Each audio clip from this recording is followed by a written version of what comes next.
शिमला शहर में लगातार कोरोना के मामले सामने आ रहे हैं। शहर के दुकानदार भी कोरोना संक्रमित हो रहे हैं और कई दुकानदारों की कोरोना से मौत भी हो चुकी है।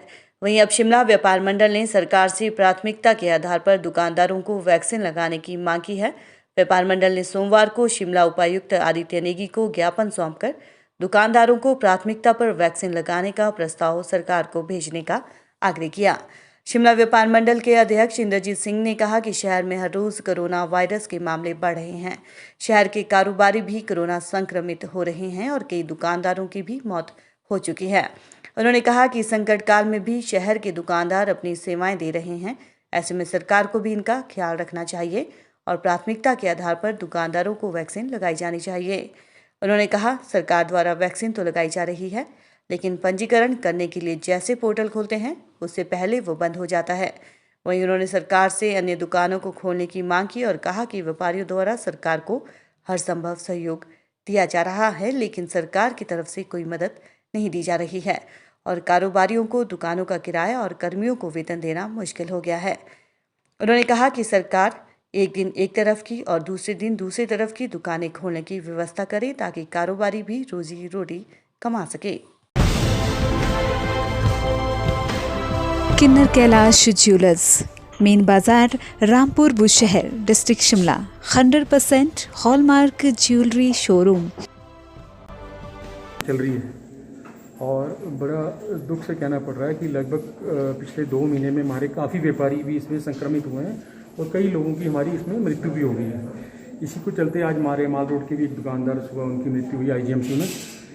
तो हमारा एक तो ये कहना है कि सबसे पहले जो हमारे दुकानदार उनका संक्रमण होने के ज़्यादा चांसेस हैं, बिकॉज़ वो चाहे करियाना का हमारा व्यापारी है, चाहे वो सब्जी का व्यापारी है, उसको रोज़ आके अपनी दुकानें खोलनी पड़ रही हैं। उनकी भी जो काउंटिंग है फ्रंटलाइन वॉरियर्स में होनी चाहिए, क्योंकि वो लोग घर से आ रहे हैं। मैं आपको विश्वास दिलाना चाहता हूँ कि चलो सब्जी में तो जो मार्जिन होगा, लेकिन करियाना में बिल्कुल ही थिन मार्जिन है। लोग अपनी दुकान मतलब कि इसलिए नहीं आ रहे कि उनको पैसे कमाने हैं, वो इसलिए आ रहे हैं कि उन्होंने लोगों की सेवा करनी है। सरकार के ऐसे निर्देश है कि उन्होंने लोगों की सेवा करनी है। बट वो आगे अपने हमारी ये मांग है, जब हम स्लॉट के लिए हमारा कोई व्यापारी लॉगिन करता है तो अगर 2:20 का समय है तो 2 बजकर पहले तो वो ट्राई करता, तो लॉगिन बाय द टाइम वो लॉगिन होता है तो पता लगता है सारे स्लॉट्स बुक हो गए हैं। तो हमारे दुकानदारों के लिए भी कैंप लगने चाहिए और उनको पहले वैक्सीनेशन लगाई जानी चाहिए, ताकि वो अपना, क्योंकि तो सेम टाइम पे उनके संक्रमण होने के चांसेस हैं और उनके पास और भी कस्टमर आ रहा है, उनके भी संक्रमित होने के चांसेस हैं।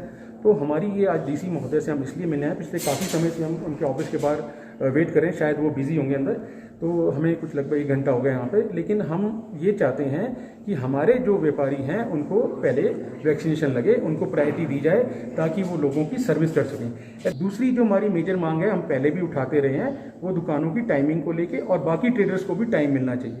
अब हम ये चाह रहे हैं, बेशक करियाने की शॉप रोज़ ना खोलते हुए, क्योंकि जब जो भी बंदा करियाना लेने आता है वो अपने घर में 1 हफ्ते से 15 दिन का वो राशन इकट्ठा कर लेता है और उनकी भी रोज़ खुलने की आवश्यकता नहीं है। हम ये चाहते हैं कि उनको अल्टरनेट डे करके और बाकी दुकानदारों को भी टाइम दिया जाए, बाकी ट्रेडर्स को भी टाइम दिया जाए, क्योंकि काफ़ी लंबा समय हो गया है। हमें ठीक है, हमने इस संक्रमण से बचना है और बहुत सारे तरीके हैं, जिस तरह पिछले वर्ष भी हुआ था, वैली साइड, माउंटेन साइड, एक डे करके हम ऐसे कर सकते हैं। हम ये भी कर सकते हैं, बाज़ारों को 1 वे भी कर सकते हैं, अगर आप थोड़ा सा समय तो सबको मिलना चाहिए।